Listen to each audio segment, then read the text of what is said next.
Hi, welcome to my channel. జనరల్గా మనం ఆకుకూరలు అనగానే ఏం చేస్తామండి? పప్పు చేస్తాము, ఇంకా పులుసు చేస్తాం. కానీ ఇలా ఒక్కసారి పచ్చడి చేసి చూడండి, చాలా రుచిగా ఉంటుంది. మీరు అస్సలు నమ్మలేరు.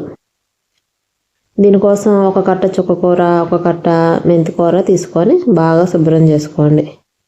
పండిపోయినవి కానీ పాడైపోయిన ఆకు తీసేసుకొని వాటిని బాగా కడగండి. ఎక్కువ నీటిలో కడుక్కోవాలి ఆకుకూరలు అంటేనే. ఇలా కడిగిన వాటిని సన్నగా మీకు కావాల్సిన సైజులో కట్ చేసుకోండి.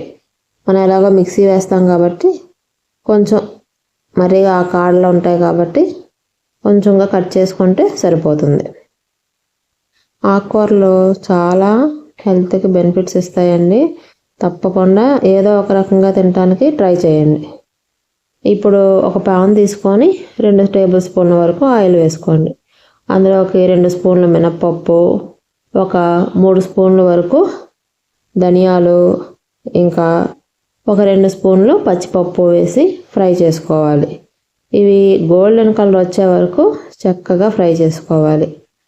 ఇవి ఫ్రై అయ్యింది అనిపించినప్పుడు ఒక 10 ఎండుమిరపకాయలు మంచి రంగు ఉన్నవి చూసి వేసుకోండి. వీటిని కూడా ఒక 2 నిమిషాల పాటు ఫ్రై చేసుకోండి. ఎక్కువ ఫ్రై చేస్తే మాడిపోతాయి, పచ్చడి రుచిపోతుంది. ఇప్పుడు ఇందులోకి 2 రెమ్మల కరివేపాకును కూడా వేసి బాగా ఫ్రై చేయండి. ఇలా కరివేపాకు తాలింపు వేగుతున్నప్పుడు వేస్తే పచ్చడి టేస్ట్ చాలా బాగుంటుంది.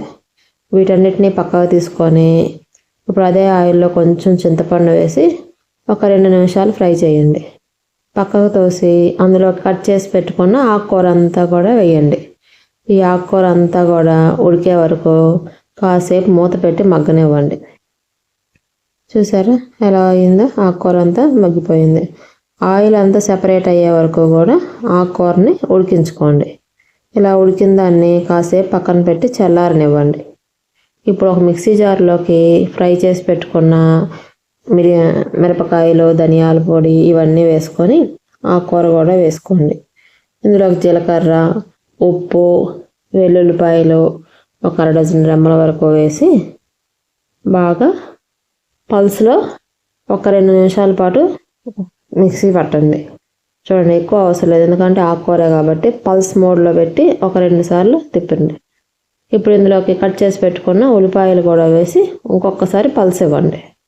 అంతే అండి. ఒక పాన్లోకి ఆయిల్ తీసుకొని ఆయిల్ హీట్ అయిన జీలకర్ర, ఆవాలు, ఇంకా మినపప్పు, ఎండుమిరపకాయలు, వెల్లుల్లిపాయ, కరివేపాకు వేసి ఫ్రై చేసుకోండి. ఇది ఫ్రై అయిన తర్వాత మిక్సీ పట్టిన పచ్చడిని కూడా అందులో వేసి బాగా కలుపుకోండి. అంతేనండి, ఎంతో సింపుల్గా చాలా రుచిగా ఉంటుంది. 2 రోజులకు నిల్వ ఉంటుంది. తప్పనిసరిగా ట్రై చేయండి. ఎలా ఉందో నాకు కామెంట్ చేసి చెప్పండి.